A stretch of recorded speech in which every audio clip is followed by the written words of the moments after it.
राजस्थान माध्यमिक शिक्षा बोर्ड को 4 वर्ष बाद नया अध्यक्ष मिला है। अजमेर जिले के पिसांगन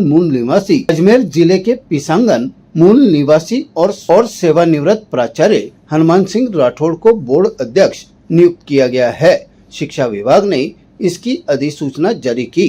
उनका कार्यकाल 3 वर्ष का रहेगा और वे सोमवार को पदभार ग्रहण करेंगे।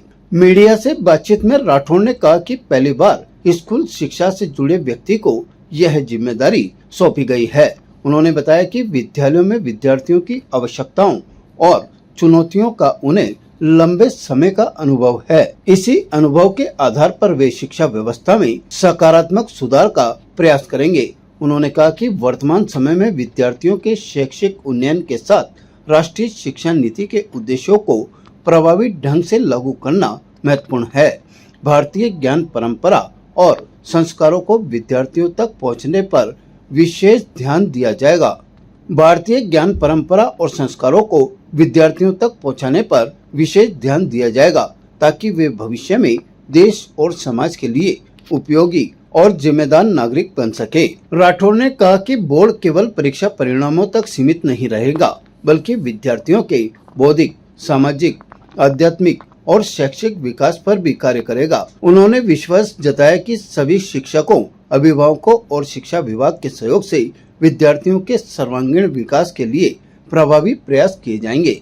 माध्यमिक शिक्षा बोर्ड के अध्यक्ष के नाते आपने पूछा मेरी प्राथमिकताएं, तो स्वाभाविक रूप से संभवतः बोर्ड के इतिहास में पहली बार किसी स्कूल शिक्षा से जुड़े हुए व्यक्ति को यह दायित्व मिला है।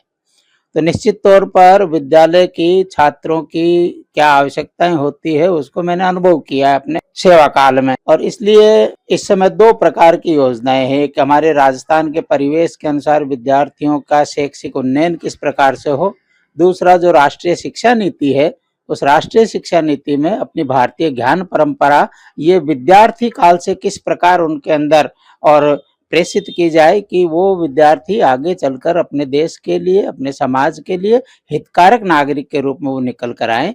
तो केवल परीक्षा परिणाम नहीं, तो साथ में उनका भौतिक, शैक्षिक, आध्यात्मिक ये सब प्रकार का उन्नयन कैसा हो, इस प्रकार का प्रयत्न सबके सहयोग से करेंगे। ताजा खबरों के लिए देखते रहें सरेराह न्यूज। अपना फोन उठाएं और सब्सक्राइब करना ना भूलें।